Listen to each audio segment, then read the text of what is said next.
making tonight's reading possible.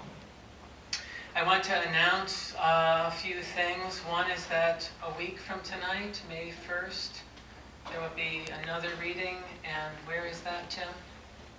Is that? Smith Hall. Yeah. Smith 205.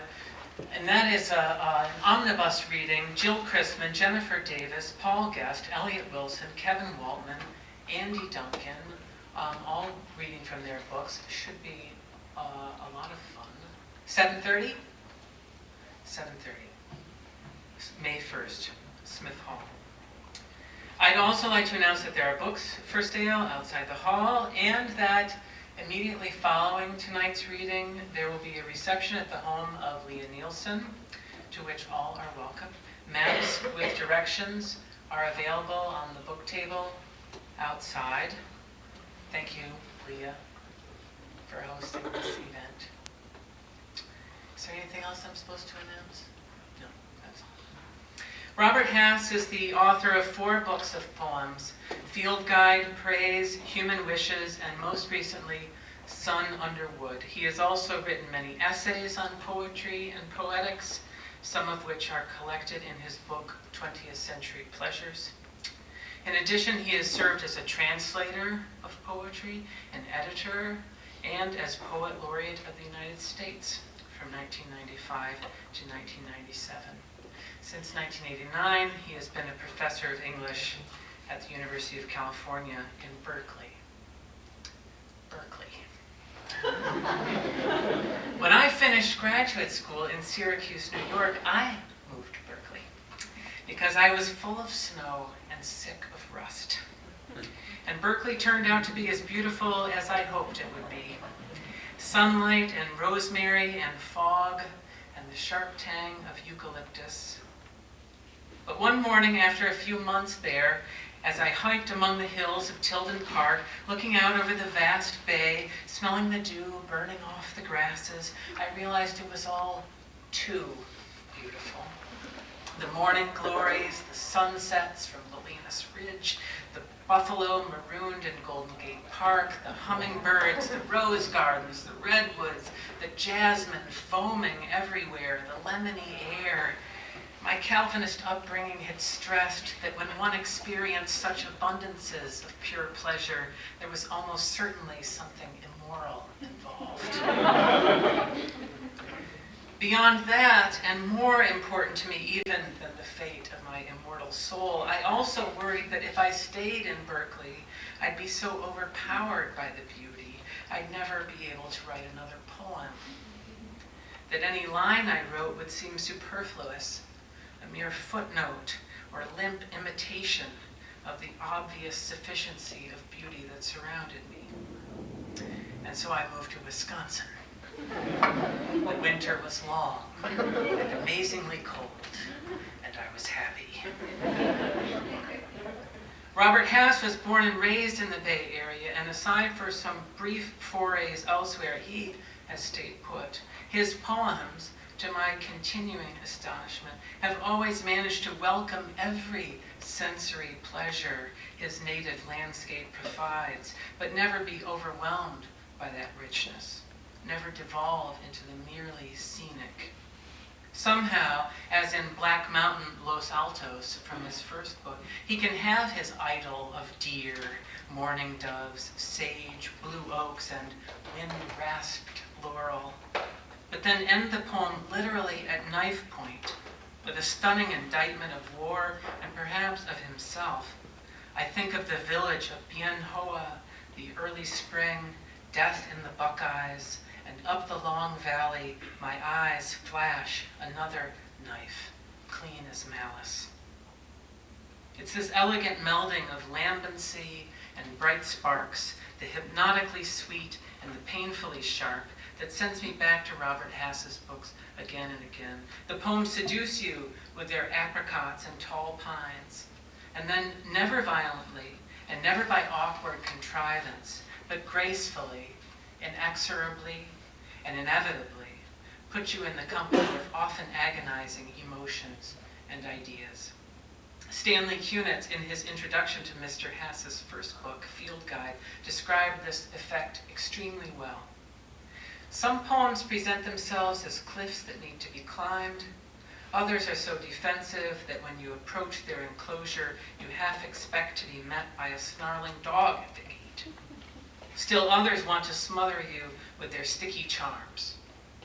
Reading a poem by Robert Hass is like stepping into the ocean when the temperature of the water is not much different from that of the air. You scarcely know until you feel the undertow tug at you that you have entered into another element. Suddenly the deep is there with its teeming life. One of the students with whom I read Mr. Hass's books this semester, expressed something quite similar in meaning, I think, if a bit more direct in phrasing, when she wrote, "I agree with everything people have been saying about how soothing this book is. It just makes me happy, and I don't want to intellectualize it much further for today." Neither do I. Please join me in welcoming Robert Hass.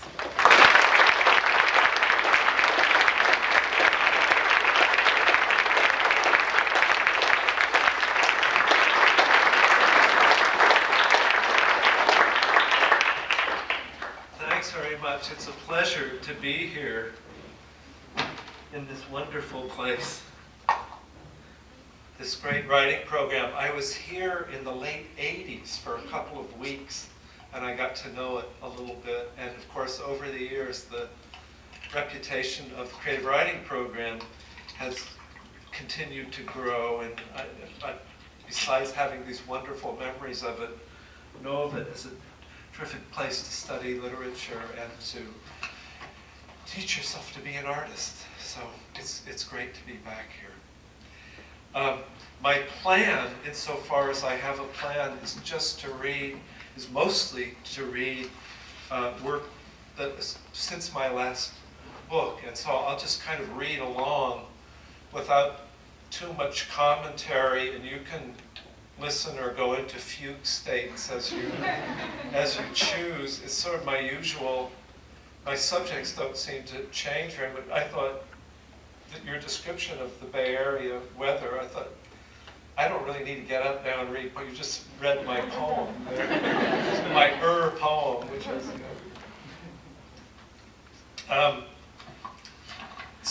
anyway, I think a lot of these poems are about the stuff I write about.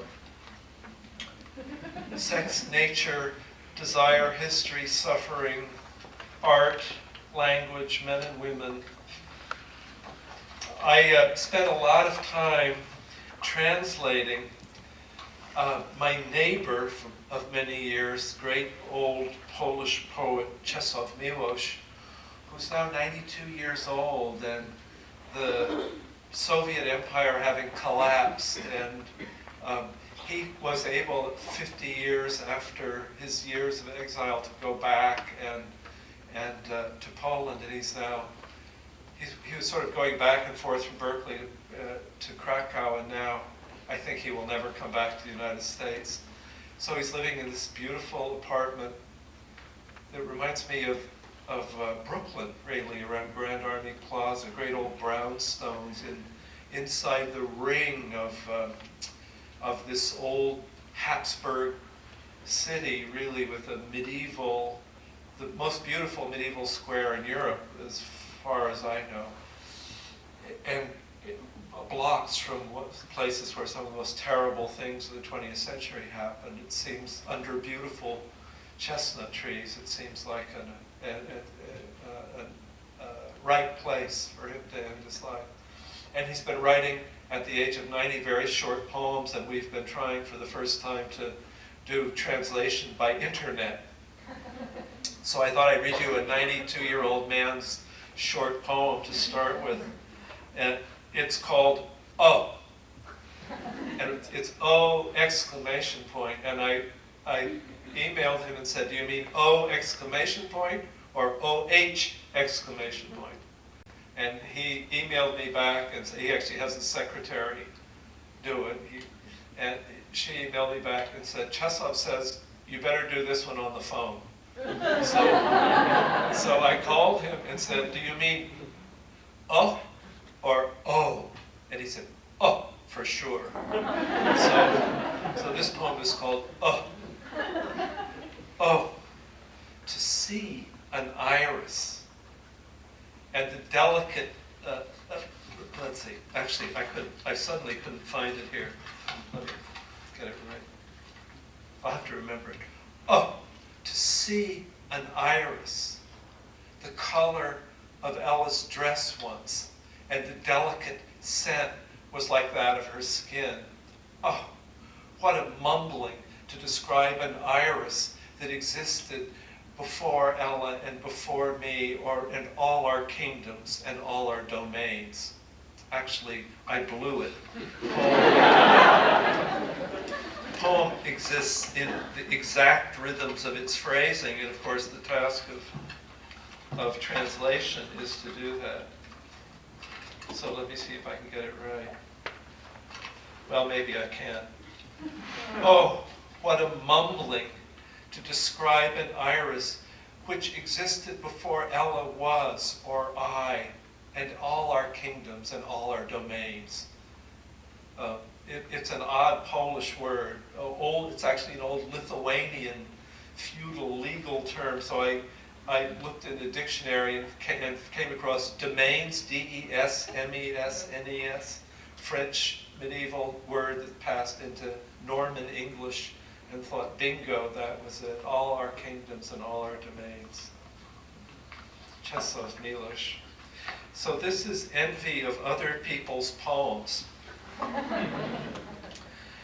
And it's based on that story. Everybody know the story in the Odyssey. Odysseus wanted to hear the sirens. They say the people in Cape Cod used to run up and down on the dunes with lanterns to give the impression that there was another ship rocking in the distance. They would stay equal distance apart so that it looked like a ship, to draw other ships into shore, so they crashed into the rocks and they go out and loot the ship. It being difficult to grow things, and that was that was the deal with the sirens. They did that. So he put wax in the ears of his crews and tied himself to them. Okay. Envy of other people's poems. In one version of the legend, the sirens couldn't sing. It was only a sailor's story that they could. So Odysseus, lashed to the mast, was harrowed by a music that he didn't hear.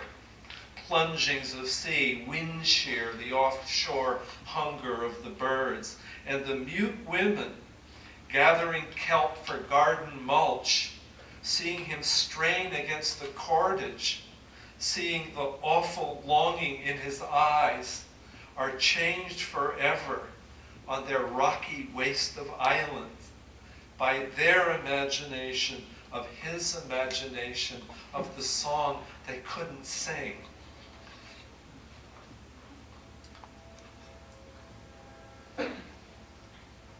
And this is called A Supple Wreath of Myrtle,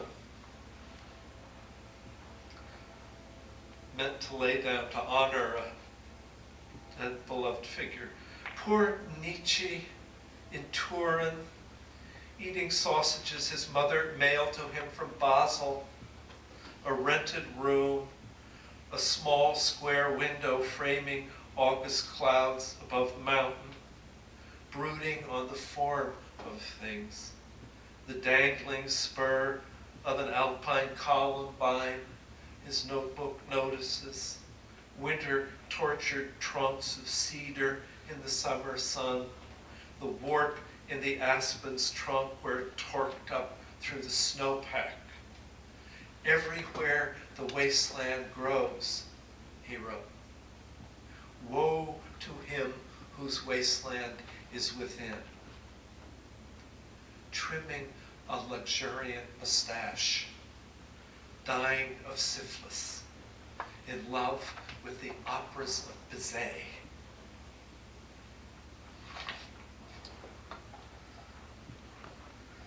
And this is another beloved figure that's called, this is Futures in Lilacs. Tender little Buddha, she said, of my least Buddha-like member. She may have been quoting Allen Ginsberg, who may have been paraphrasing Walt Whitman. After the Civil War, after the death of Lincoln, that was a good time to own railroad stocks. But he was in the Library of Congress reading up on the curiosities of Hindu philosophy, studying the etchings of stone carvings of strange couplings in a book. She was taking off her blouse, almost transparent, the color of a silky tangerine. From Capitol Hill, Walt Whitman would have been able to see willows gathering the river haze.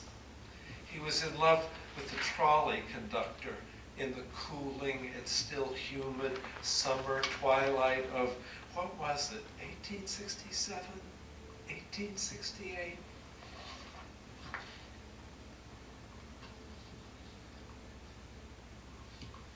And this is called the distribution of happiness.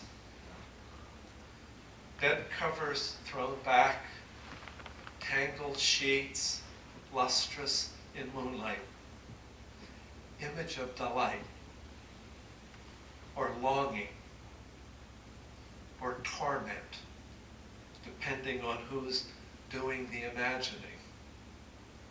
If you could stand in all three places, you could bless the world.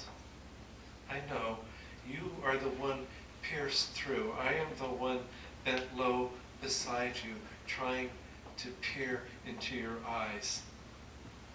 Bless the world and let it go.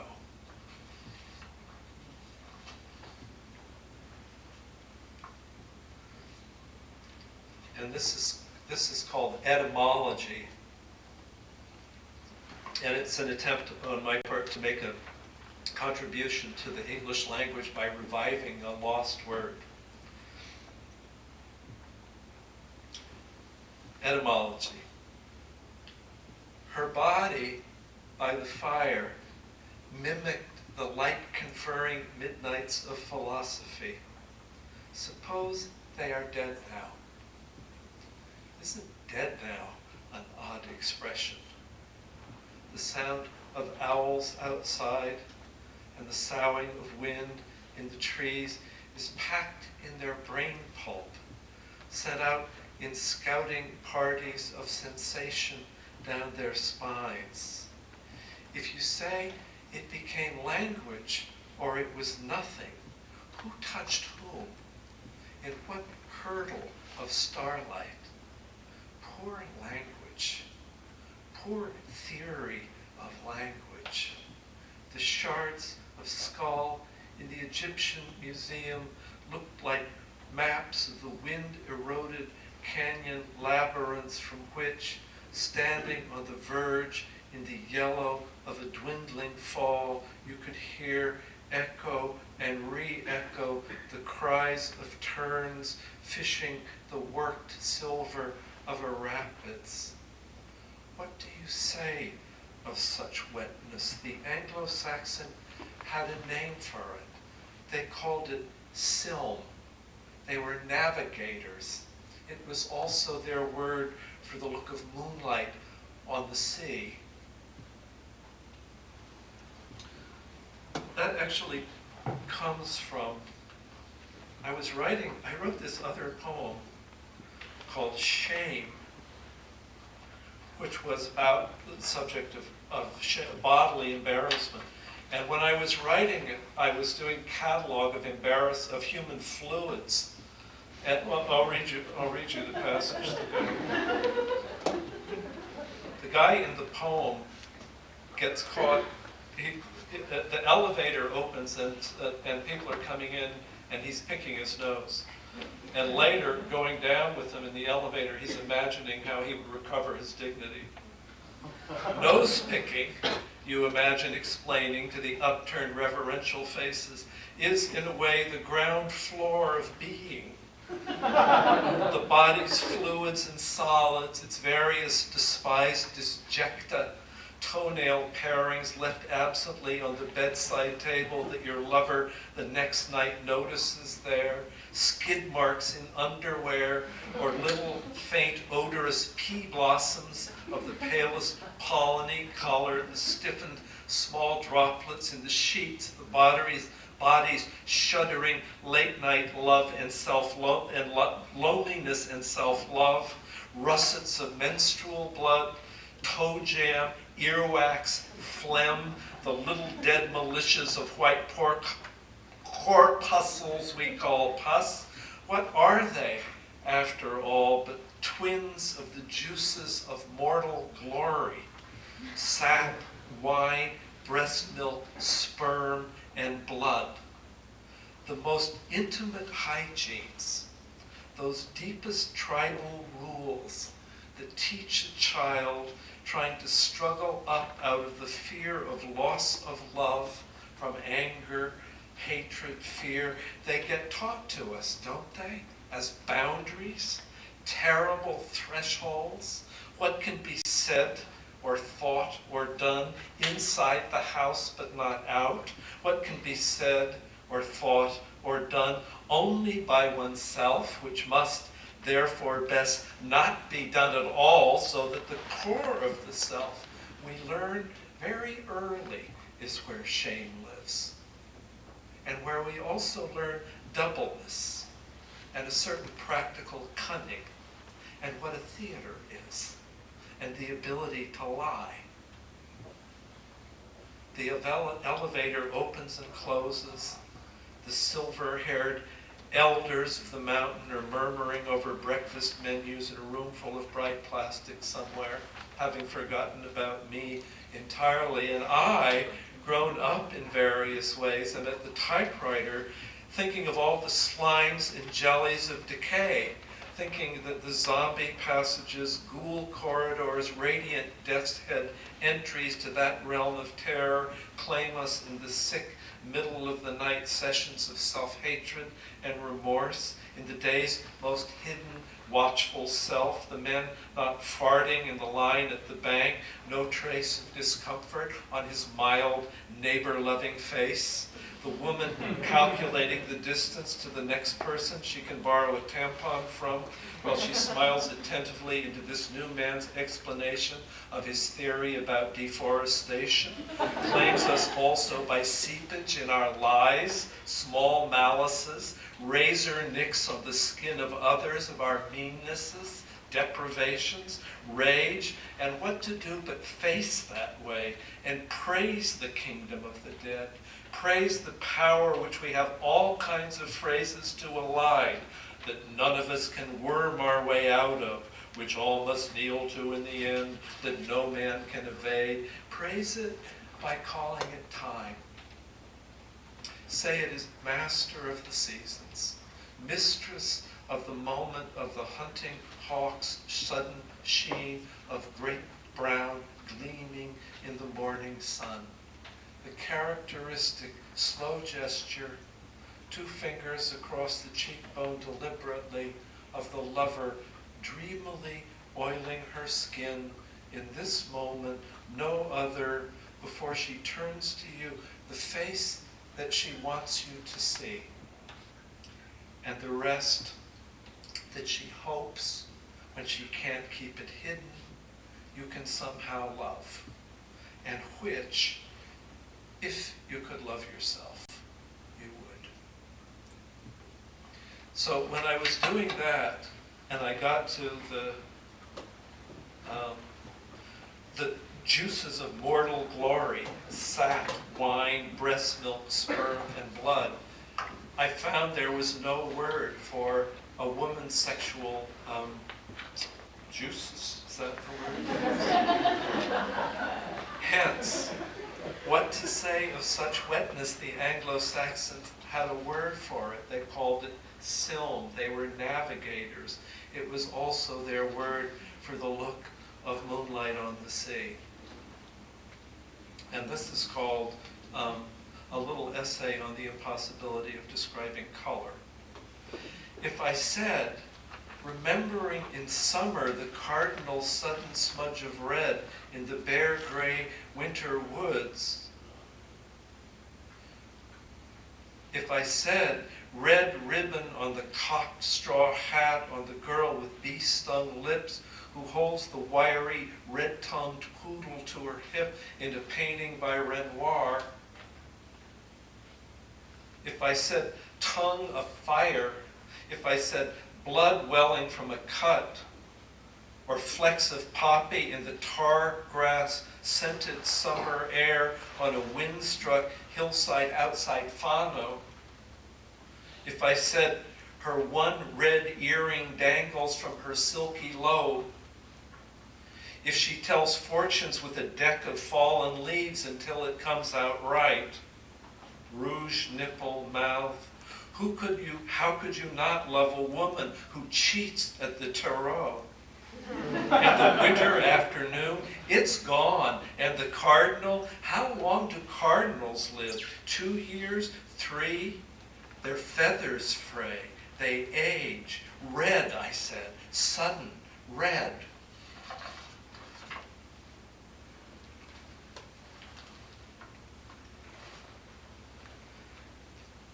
Breach and Orison.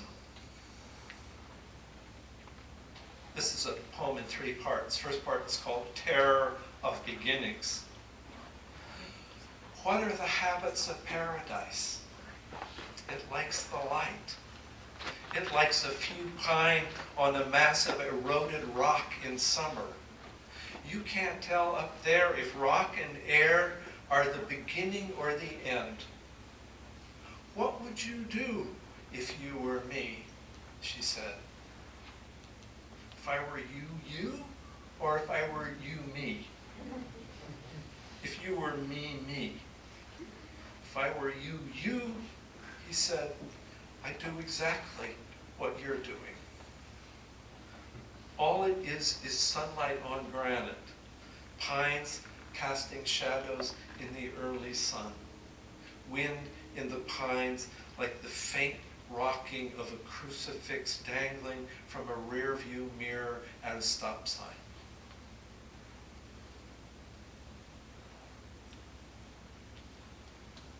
Part 2 is called Palmer Method, which is the old style of learning how to do correct handwriting, but a way of signaling that I was about to rip off my friend Michael Palmer. The answer was the sound of water. What, the sprinkler said, the question of resilvering the mirror or smashing it once and for all the tea in Chinatown getting out of this film noir intact or damaged as may be, with tact was not self-evident. They fired the rewrite man. Winters are always touch and go. It rained. It hovered on the cusp between the word drizzle and the word shower. It was a reverie and inconsolable there, but for the grace of several centuries of ruthless exploitation, we said, hearing rumors or maybe whimpers from a cattle car. The answer was within a radius of several floor plans for the house. Desire is always building and destroying. The produce man misted plums and apple pears the color of halogen street lamps in a puddle. They trod as carefully as haste permitted. She wept beside him in the night. 3, habits of paradise. Maybe if I made the bed, it would help. Would the modest diligence seem radiant, provoke a radiance outside aspens glittering in the wind? If I saw the sleek stroke of moving darkness was a hawk high up, nesting in the mountain's face, and if for once I didn't want to be the hawk, would that help? Token of earnest, spent coin of summer, would the wind court me then, and would that be of assistance? The woman who carries the bowl bows low in your presence, bows to the ground. It doesn't matter what she's really thinking. Compassion is formal. Suffering is grass. She is not the first thought, not the urgency. man made of cedar drinks. The man made of fire drinks. Always there are two kinds of birds feasting in the cottonwoods. She sprinkles millet for the ones that feast on grief. She strews tears for the thirsty ones' desire draws south when the leaves begin to turn.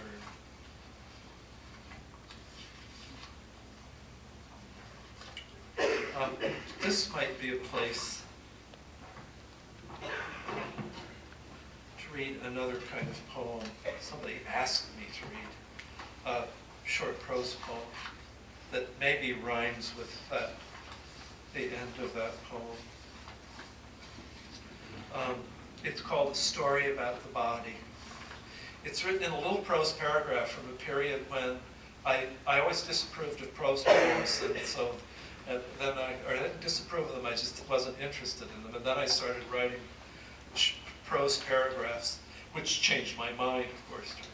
But I was just using the prose paragraph as a form to see what I could do with it. And one of the things I found myself doing was listening a lot to stories people told. And then I would go home and write them down. For you writers, it's an interesting thing to do, just consciously all day, listen to everything that takes the form of a story, save them up, go home, give yourself the space of one paragraph to write down every story you've heard in the course of a day. I did that for a couple of months. Not every day, but most days. Most of it it went dead. Things that were extraordinarily vivid just went dead. But sometimes they would work. This is called A Story About the Body. The young composer, working that summer at an artist colony, had watched her for a week. She was Japanese, a painter, almost 60, and he thought he was in love with her. He loved her work, and her work was like the way she moved her body, used her hands, looked at him directly when she made amused and considered answers to his questions. One night, walking back from a concert, they came to her door, and she turned to him and said, "I think you would like to have me. I would like that too, but I must tell you that I've had a double mastectomy." And when he didn't understand, "I've lost both my breasts." The radiance that he'd carried around in his belly and chest cavity, like music, withered very quickly, and he made himself look at her when he said, "I'm sorry, I don't think I could." He walked back to his own cabin through the pines, and in the morning, he found a small blue bowl on the porch outside his door. It looked to be full of rose petals, but he found, when he picked it up, that the rose petals were on top. The rest of the bowl, she must have swept them from the corners of her studio, was full of dead bees.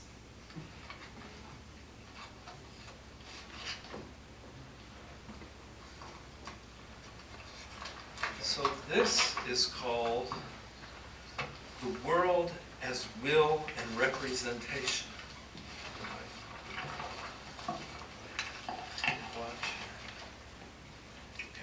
The world as will and representation. When I was a child, my father, every morning, some mornings, for a time, when I was 10 or so, my father gave my mother a drug called Dubus. It makes you sick if you drink alcohol. They were little yellow pills. He ground them in a glass, dissolved them in water, handed her the glass, and watched her closely while she drank. It was the late 1940s, a time, a social world in which the men got up and went to work, leaving the women with the children. His wink at me was a 1940s wink. He watched her closely so she couldn't pull a fast one or put anything over on a pair as shrewd as the two of us. I hear those phrases in old movies and my mind begins to drift. The reason he ground the medication fine was that the pills could be hidden under the tongue and spit out later. The reason that this ritual occurred so early in the morning, I was told and knew it to be true, was that she could, if she wanted, induce herself to vomit. So she had to be watched until her system had absorbed the drug. Hard to render in these lines the rhythm of the act. He grabbed 2 of them to powder in a glass, filled it with water, handed it to her, and watched her drink. In my memory, he's wearing a gray suit, herringbone, a white shirt she had ironed. Some mornings, as in the comic strips we read, when Dagwood went off early to placate Mr. Dithers, leaving Blondie with crusts of toast and yellow rivulets of egg yolk to be cleared before she went shopping, before she went on what the comic called a shopping spree with Trixie, the next-door neighbor, my father would have to leave early and give the task of vigilance to me. Keep an eye on Mama, partner. You know the passage in the Aeneid? The man who leaves the burning city with his father on his shoulders, holding his young son's hand, means to do well among the flaming arras and the falling columns, while the blind prophet, arms upraised, howls from the inner chamber, "Great Troy is fallen. Great Troy is no more." Slumped in a bathrobe, penitent and biddable, my mother at the kitchen table gagged and drank and gagged. We get our first moral idea about the world, about justice and power, about gender and the order of things from somewhere.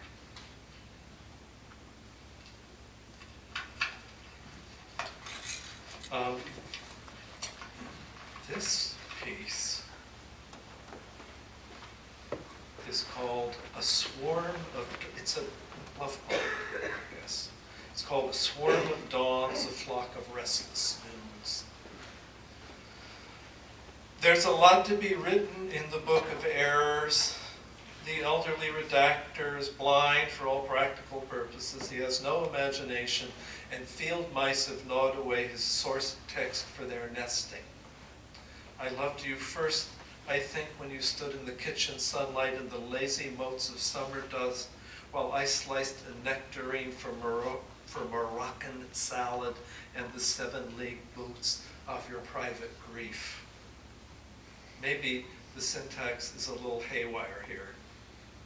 Left to itself, wire must act like Paul Klee with a pencil. Hay is the Old English word for strike. You strike down grass, I guess, when it is mown. Mown. The field mice devastated the monastery garden, maybe because it was summer and the dusks were full of marsh hawks and the nights were soft with owls. They couldn't leave the herbs alone, gnawing the roots of rosemary, nibbling at sage and oregano and lemon thyme. It's too bad eglantine isn't an herb, because it's a word I'd like to use here. Her coloring was a hybrid of rubbed amber and the little flare of dawn rose in the kernel of an almond. It's a wonder to me that I have fingertips. The knife was very sharp. The scented rose-orange moons of nectarine, quarter moons fell to the cutting board so neatly it was as if 2 people lived in separate cities and walked to their respective bakeries in the rain. Her bakery smelled better than his. The sour cloud of yeast from sourdough hung in the air like the odor of creation. They both bought sliced loaves. They both walked home. They both tripped in the entry to their separate kitchens, and the spilled slices made the exact same pattern on the floor. The nectarines smelled like the Book of Luck. There was a little fog off the bay at sundown in which the waning moon swam laps. The Miwoks called it Moon of the Only Credit Card. I would have given my fingertips to touch your cheekbone, and I did. That night, the old monk knocked off early. He was making it all up anyway, and he'd had a lot of raisin wine at Vespers.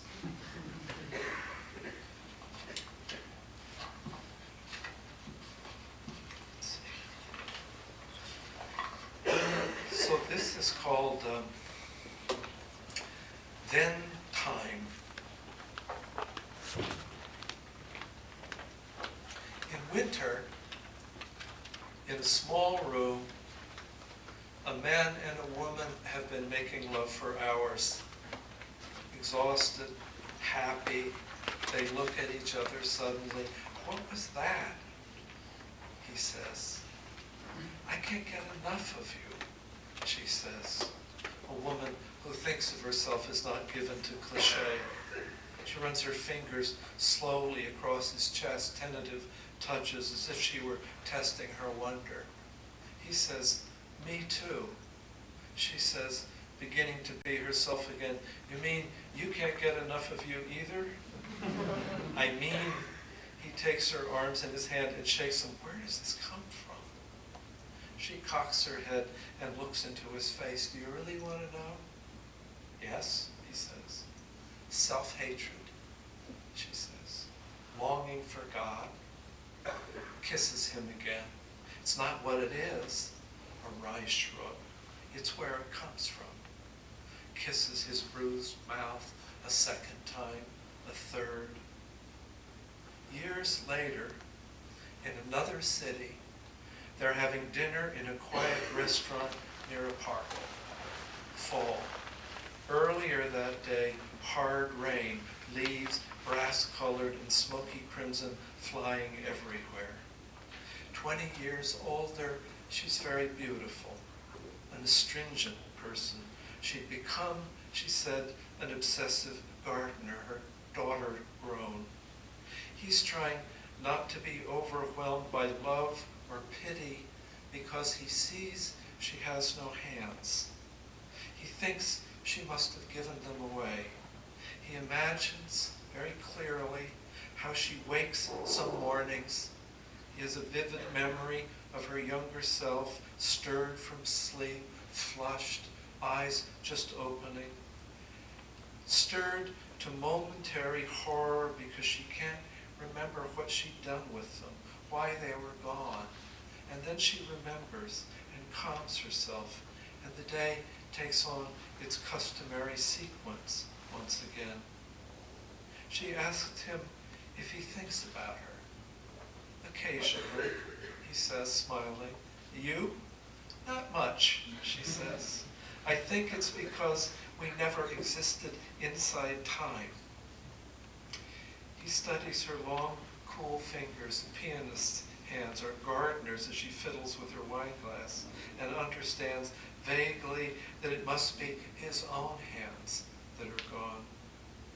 When the salad arrives, he's describing a meeting he'd sat in all day as a committee man, chaired by someone they'd felt many years before mutually superior to.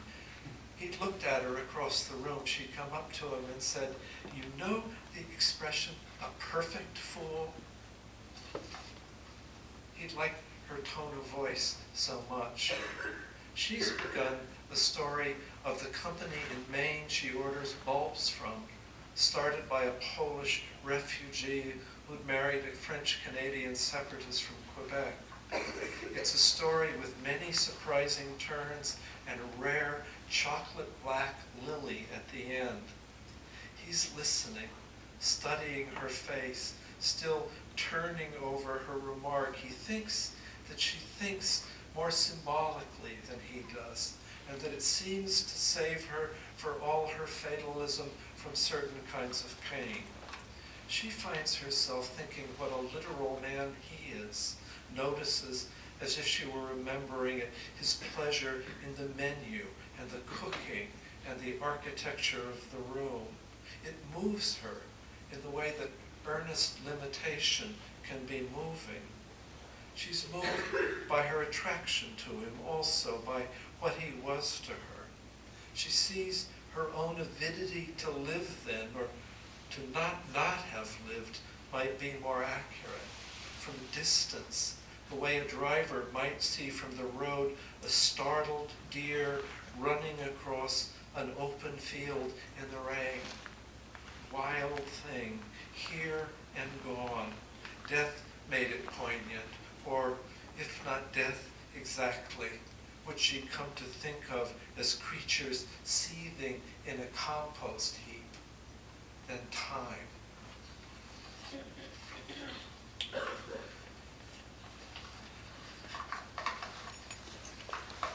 So this is another piece on the subject of time. This came about because there was a show in New York and then in San Francisco, a retrospective of a quite amazing German painter, a man who's now about 70 years old, named Gerhard Richter.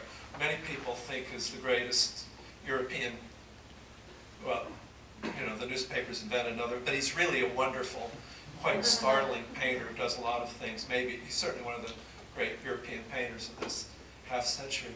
And he works in a bunch of different ways, but one of the things he does is abstract paintings. And I grew up on abstract expressionism. I love it. It means a lot to me. But I thought it basically ended with that generation, that nobody had really, except possibly Helen Frankenthaler, who's a little younger, had done anything interesting since. But this guy is very amazing.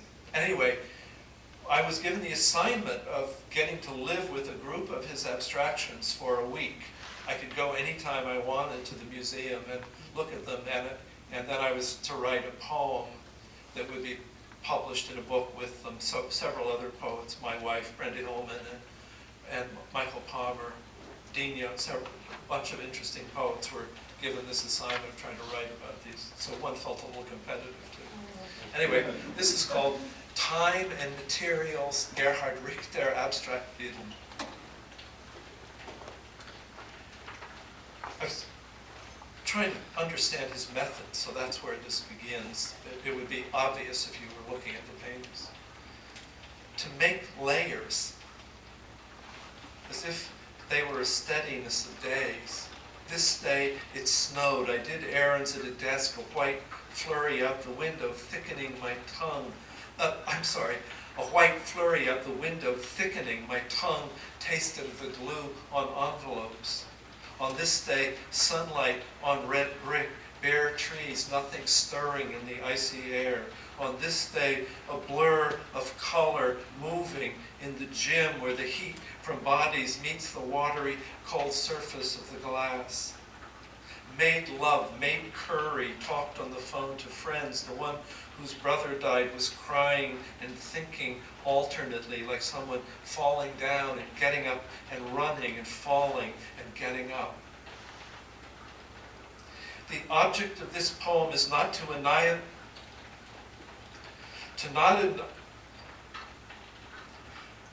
the object of this poem is to report a theft in progress of everything that is not these words and their disposition on the page.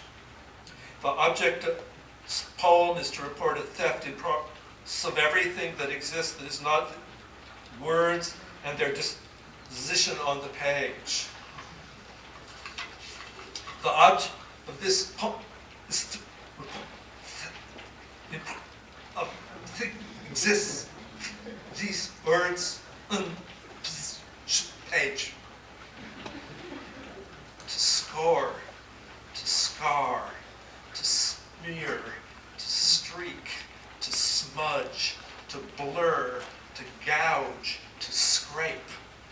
Action, painting, they call it. That is, the painter gets to behave like time.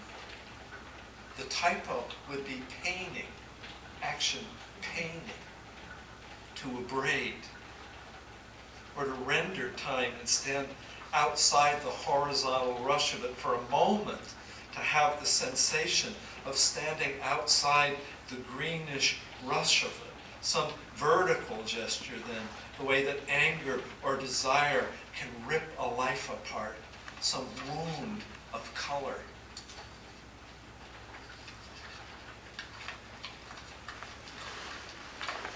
I'll read two more poems.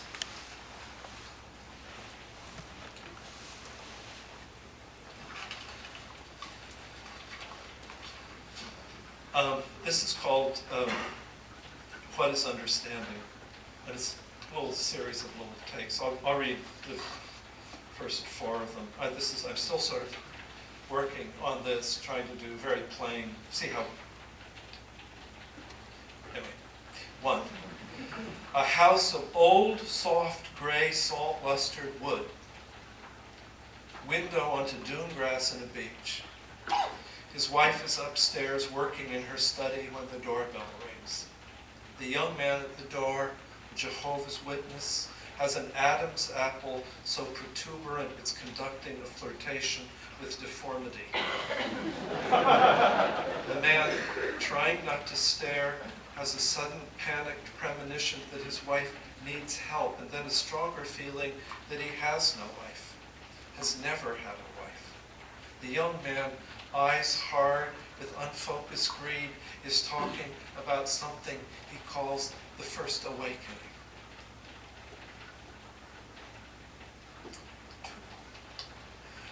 When the lights went out, she drove to town and bought a lot of candles. The whole village was in the general store buying flashlights, batteries, oil lamps, oil lamp mantles, fuel, telling the story of where they were when everything went dark, lingering a while in this sudden village in the village. When she got home, the power was restored. That's how the radio described it. Power restored.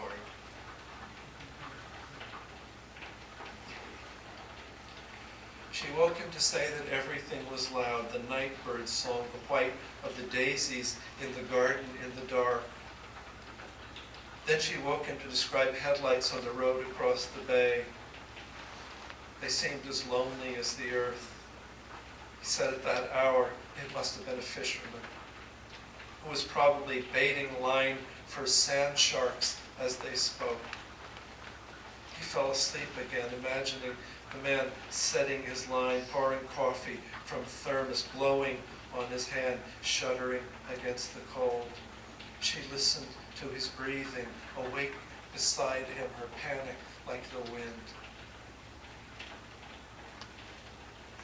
4. It was hot. She was stripping a kitchen chair she'd bought at a barn sale up the road. She was working indoors because the sun outside would dry the paint remover as fast as she applied it. So she worked in the kitchen and opened the windows, hoping for a little breeze. There was none. There were 3 layers of paint on the chair: white, a winter green shade of green, and red. 3 generations of it. She watched her mind shy from forming a notion of endeavor. Underneath the paint, bare wood that looked like cedar.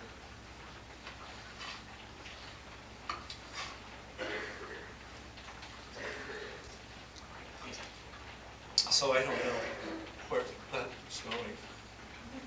Andrew Wyeth meets the Twilight Zone or something. So this is called Against the Wind.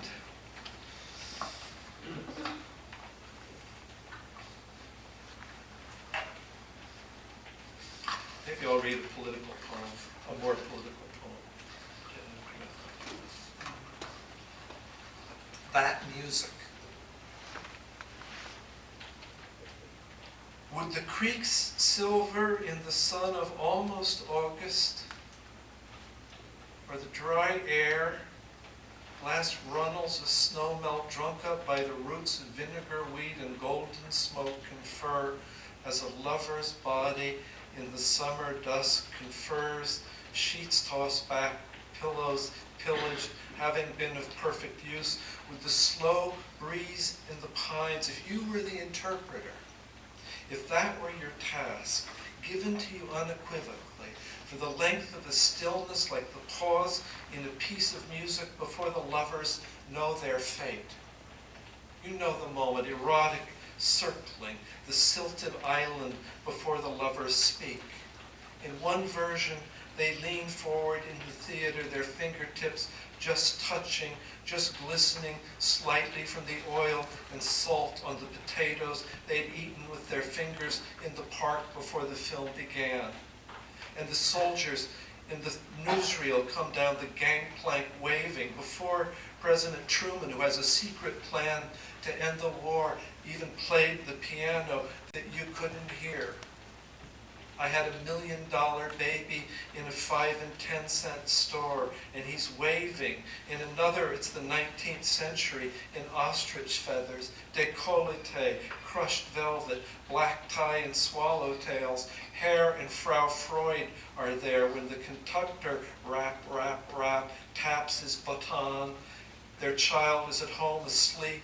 He is dreaming that his Moravian nanny is stealing sugar in the pantry. First strains of the 20th century on the violins. Hear them, sweet, tentative, full of yearning. Flash forward, the firebombing of Hamburg, 50,000 dead in a single night. The children's bodies, quote, the next day set in the street like in rows like a market in charred chicken. Flash forward, the firebombing of Tokyo, 100,000 in a night. Flash forward, 45,000 Polish officers murdered in a forest by the Russian army. Flash forward, 2 million Russian prisoners of war murdered by the German army. Flash forward to the little town of Auschwitz with its willow trees. Hiroshima, flash. The gulags in the east, and the lovers, well, there are always lovers, aren't there? What is it you were saying just now about July? Do you really think it cancels lovers? What about July? What about the light? So thank you.